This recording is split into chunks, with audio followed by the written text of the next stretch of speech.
Queridos alunos, vamos resolver essa questão de hidrostática, na qual se tem um reservatório com um gás, neste caso o gás é o próprio ar, mas ele está sob uma determinada pressão, ó, ele está confinado.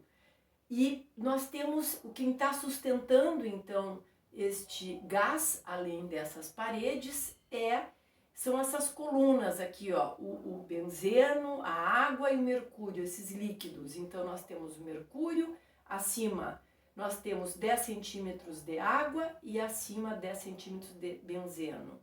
Sabemos que o gás exerce a mesma pressão em todas as partes do recipiente que eu contei. Então, aqui nesta interface gás-benzeno, a pressão é a mesma que nesta parte aqui, desta parede aqui, né? Aqui.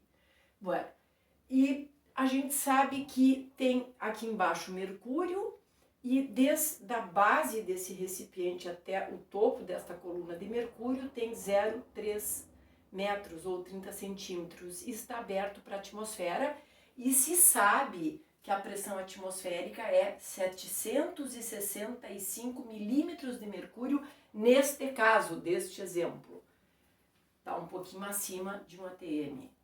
Bom, então a pergunta tem duas. Qual a pressão manométrica do gás e qual a pressão absoluta do gás? De todas as formas, temos que usar princípio de Stevin para poder descobrir a pressão do gás, seja ela absoluta ou a manométrica. O princípio de Stevin diz assim: se conhecemos duas regiões de um mesmo fluido que está em repouso, e neste caso, vamos dizer, na verdade, ela é para líquido. Se conhecemos duas regiões de um mesmo líquido que está em repouso esse líquido, e essas duas regiões estão na mesma altura, então as suas pressões são iguais. Escolhi o ponto, este aqui, ó, x e y, que está nesta altura, para minimizar aqui as nossas contas.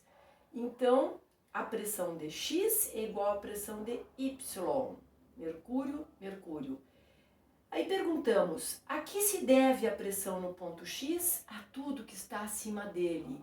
Pressão desta coluna de água, mais a pressão desta coluna de benzeno, mais a pressão exercida por este gás. Isto é igual a PY. A que se deve a PY? A pressão desta altura, desta coluna de mercúrio, que tem 0,2 metros de altura, mais pressão atmosférica. Calculei separadamente, só para facilitar, os valores destas pressões. Então, a coluna de benzeno exerce uma pressão na sua base, que é o ρ do benzeno, o G, vezes a altura da coluna de benzeno. ρ do benzeno, 876 kg por metro cúbico, vezes a aceleração da gravidade, usamos 9,81 metros por segundo ao quadrado, vezes a altura da coluna de benzeno, 0,10 metros. Obtivemos 859 Pascal. Esta é, então, a pressão exercida somente pela coluna de benzeno, que chamamos PB.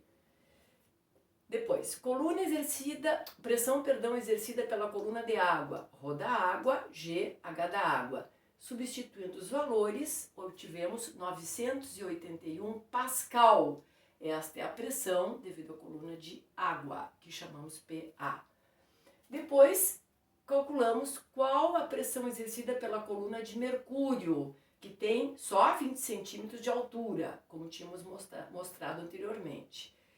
ρ do mercúrio já tinha sido dado antes, é 13,6 vezes 10 na 3 quilogramas por metro cúbico, vezes G vezes H, obtivemos 26.682 Pascal, ou 26,7 quilopascal. Bom, agora a gente vai substituir naquela equação que tínhamos montado, ó, pressão devido à coluna de água mais pressão dividido a coluna de benzeno mais a pressão do gás é igual à pressão da coluna de mercúrio, que só tem 20 centímetros de altura, mais a pressão atmosférica.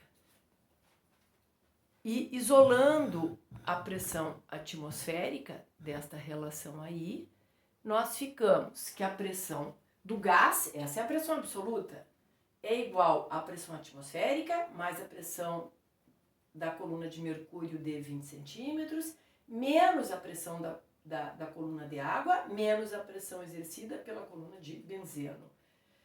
Fazendo então essas contas aqui, ficamos que a pressão do gás é igual à pressão atmosférica mais 24,8 kPa. Isso já nos permite responder o item A. Qual a pressão manométrica do gás? A pressão manométrica do gás é uma pressão positiva, pois a pressão do gás está acima da pressão atmosférica por 24,8 kPa. Fazendo uma regra de 3, porque nós sabemos a equivalência entre Pascal e milímetros de mercúrio, nós descobrimos que a pressão manométrica pode também ser dada em milímetros de mercúrio, 187 milímetros de mercúrio. Para responder o item B, qual a pressão absoluta do gás, nós devemos conhecer a pressão atmosférica. E o enunciado disse que era para considerar 765 milímetros de mercúrio. Descobrimos que a pressão absoluta do gás é 952 milímetros de mercúrio, o que é equivalente a 127 kPa. No material de vocês houve um errinho, eu botei aqui 95,2 milímetros de mercúrio como resposta, mas é essa aqui, tá? Ok? Tchau!